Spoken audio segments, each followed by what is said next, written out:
Nah ini ada sahabat kita lagi ini, Ya, Kang. Assalamualaikum warahmatullahi wabarakatuh. Waalaikumsalam Waalaikumsalam warahmatullahi Ya, warahmatullahi wabarakatuh. wabarakatuh. Silakan Kang Mas, apa yang mau disampaikan pada kita ini, para ya, pencari ilmu ini. ya, nyimak aja dulu. Nggak tahu lagi dia punya pembahasan apa ini. Hmm. Ini ada lagi soalan di bawah ini ya Kang Mas. Saya bacakan ya. Bagaimana kita mengesahkan pada diri yang mengatakan kita benar-benar? Apa ini maknanya, Kang Mas? Oh, benar-benar kenal Allah. Silakan Kang Mas yang menjawab, silakan gantian. Saya sudah jawab tadi, sudah banyak. Ini suaranya sampai mau habis. Silakan, abang-abang. Silahkan aja host, ini nyimak aja host.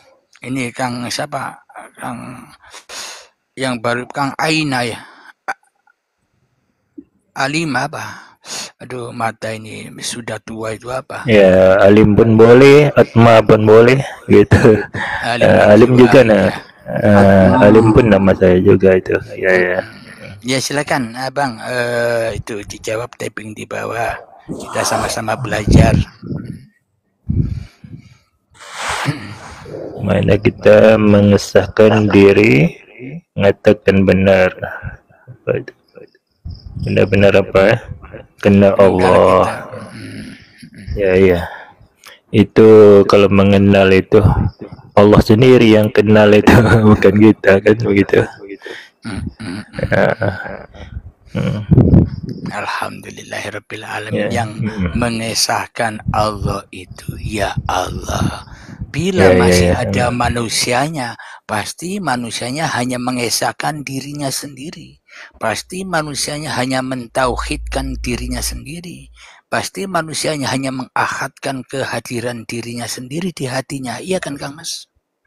Iya. Bila masih ada manusianya.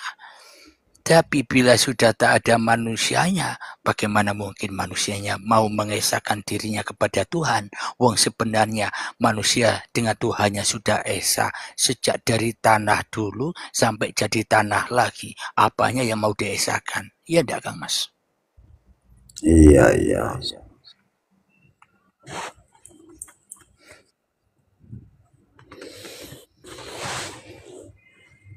Jadi memang manusia belajar ilmu ketuhanan atau belajar tauhid atau belajar hakikat ma'rifat, kebanyakan yang dicari adalah ingin bertemu Allah, ingin bertajalli kepada Allah, ingin wusul, ingin mi'raj kepada Allah, ya kan? Iya. Bagaimana mungkin manusia bisa bertajalli pada Allah? Hanya Allah lah yang bertajalli pada manusia, ya enggak? Cocok. Manusia tidak bisa bertajalli kepada Allah. Wong Allah sudah bertajalli pada manusia sejak dari tanah dulu sampai sekarang, sampai nanti kita kembali ke tanah bersama tajallinya Allah, bersama uripe Allah. Bagaimana mungkin manusianya masih cari-cari tajalli lagi? Ya enggak Kang Mas? Benar. Cocok. Makanya bagi orang-orang yang masih merasa ma'rifat, bagi orang-orang yang masih merasa mengenal Allah, ya dirinya akan disiksa terus dengan apa? Dengan ma'rifatnya sendiri. Ya enggak? Iya. Mau begini takut dilihat Allah, mau begitu takut dilihat Allah, takut karepe dhewe. Ya enggak Mas? Lanjut Kang Mas, gantian Kang Mas. Ya, gimana lanjutnya lagi Mas? Memang sudah sesuai dengan yang Mas keluarkan itu kan gitu. Nggak mungkin lah kita ibaratnya bisa untuk kenal sama Tuhan kan. Yang selain dari Tuhan yang mengenalkan dirinya terhadap kita kan gitu. Betul. Jadi hanya Tuhan yang mengenal manusia. Kenapa? Tanpa Tuhan kita ya ndak kenal diri kita, ya ndak? Cocok. Nah, ini ada pertanyaan lagi dari sahabat Garuda di bawah. Assalamualaikum, setelah kenal atau dikenal Allah, seterusnya tujuan hidup untuk apa, Guru? Tujuan hidup ya kembali kekal. Ketika hidup manusianya sudah fana, maka bangkitlah hidup yang kekal itu. Maknanya dulunya linas, setelah terbaiat hatinya, maka jadi lillahi ta'ala. Otomatis, ya enggak Kang Mas? Iya. Jadi yang tahu tujuan hidup, ya yang punya hidup. Kita enggak bisa. Tujuan hidup itu innalillahi wa inna ilaihi rojiun. Ketika hidup sudah dipasrahkan kembali kepada Allah, ya biar Allah sekendak hatinya, biar Allah memperjalankan kita. Kita mah enjoy saja, ya kan? Iya. Terserah dalamnya. Ya, kalau udah lila itu enjoy jadinya ya Mas. Padahal hakikat makrifat itu kalau sudah bisa enjoy, ya itu barangnya. Ketika kita sudah tak melihat orang lain salah, ketika kita sudah tak melihat orang lain sesat, ya itu barangnya. Kenapa?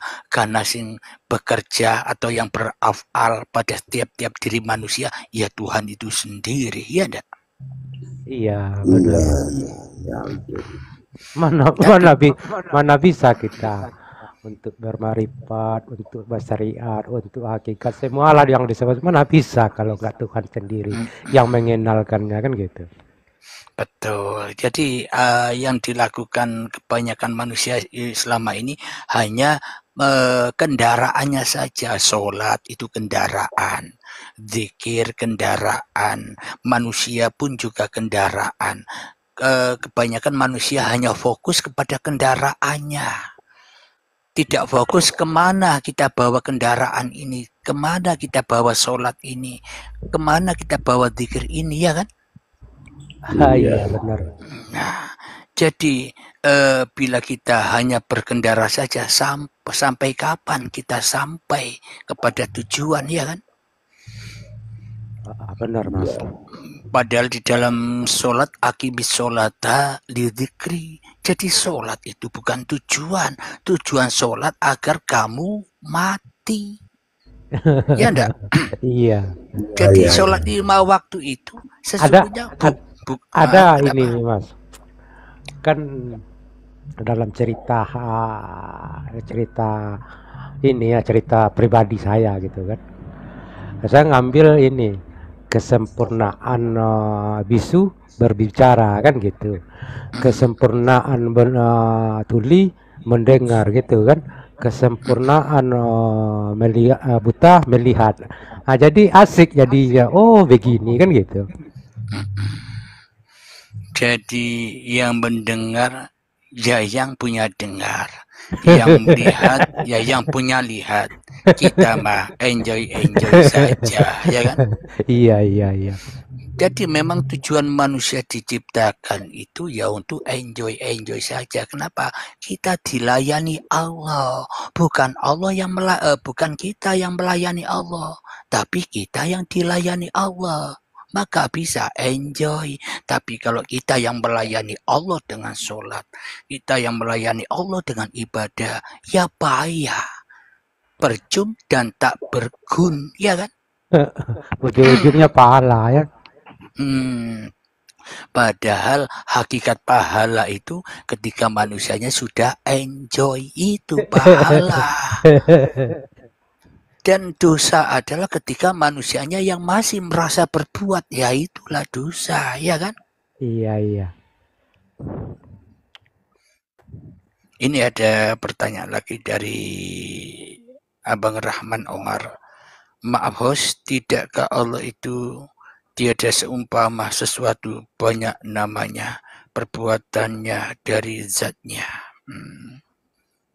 Begitu juga sifatnya. Memang bila masih manusianya yang merasa ada, yang merasa wujud, yang merasa berzat, merasa berarwah, berasa berafal, berasa bersifat masih manusianya semuanya, maka manusianya tak paham Allah. Kenapa zat sifat asma af'al itu milik Allah? Bila manusianya sudah tak punya itu semua, maka nyatalah zat sifat asma af'al itu. Ya kan, Kak Mas? Iya. Tapi Mas ya, memang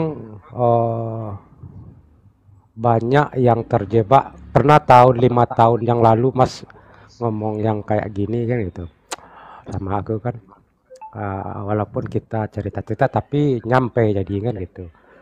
Memang terjebaknya linnas tadi sebetulnya untuk mencapai lillah, membuka ruang pintu lillah ini memang apa tuh namanya? Memang sulit untuk dibuka gitu. Hijab, benar hijab. Nah, hijab. Jadi memang lanjut Kak Mas. Jadi antara memperbedakan antara linnas dengan lillah ini memang agak, kalau kita nggak berhati-hati rumit jadinya kan gitu.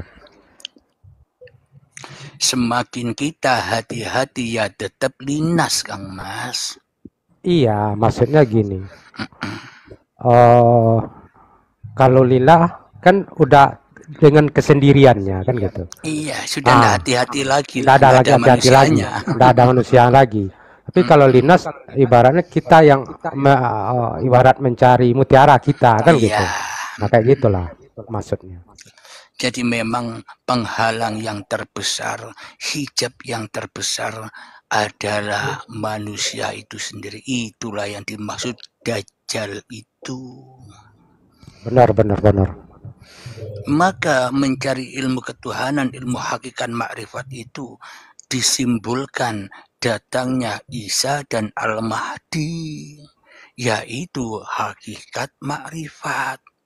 Bukan Isa dan Al-Mahdi sosok yang kita bayang-bayangkan besok datang. Dia akan datang. Benar. Padahal udah pada kita ya Mas. Seperti kiamat juga. Kiamat yang dibayang-bayangkan manusia, hancurnya langit dan bumi, tidak akan datang. Cocok. Yang dimaksud kiamat itu, yang dimaksud langit dan bumi hancur itu, hidup dan badan ketika sudah dipasrahkan kepada Tuhannya, maka hancur leburlah manusianya, kiamatlah manusianya. Itu maknanya. Makna kiamat itu. Bisa nggak Mas ke linnas tadi untuk kiamatnya? Kenapa? Bisa nggak ke apa tuh yang dibilang kiamat tuh antara linnas dengan lillah tadi? Bisa enggak manusia mematikan dirinya, ya kan? Ya kayak gitu kan? Ya kan kiamatnya kan ke situ nyampe kalau nggak salah.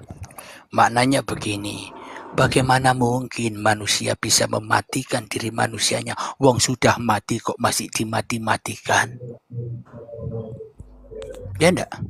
Iya, maksudnya yang antara linnas tadi dengan kiamat ini beriringan kayaknya kan? Iya, gitu. Betul. Ketika manusianya sudah ketemu dengan kiamatnya, barulah lillah. Kalau manusia belum ketemu kiamatnya, belum tahu rahasia dirinya, maka ia tak akan tahu rahasia Tuhannya, ya kan? Iya, cocok, betul. Jadi memang siapa manusia yang bisa sholat itu? Siapa manusia yang bisa bersyahadat, yang bisa beribadah, yang bisa beramal soleh? Yakni manusia-manusia yang sudah duduk-duduk di dalam surga, ya enggak? Benar. Kenapa manusia yang sholat, yang ibadah itu di dalam surga? Karena kalau tidak di dalam surga tak bisa menyaksikan Allah. Bila tidak menyaksikan Allah, ya tidak diterima semua, ya enggak? Cocok. Nah, jadi agar semua ibadah itu diterima, ya harus ketemu Allah dulu. Di mana tempatnya? Ya di surga, ya kan? Iya, benar. Berarti kalau belum di surga, ya ndak pernah bisa syahadat, ndak pernah bisa sholat. Syahadatnya, sholatnya, dan sebagainya masih di dalam naroka, api di dalam dada, selalu terbakar apa yang dikerjakannya, ya kan? Benar, Mas.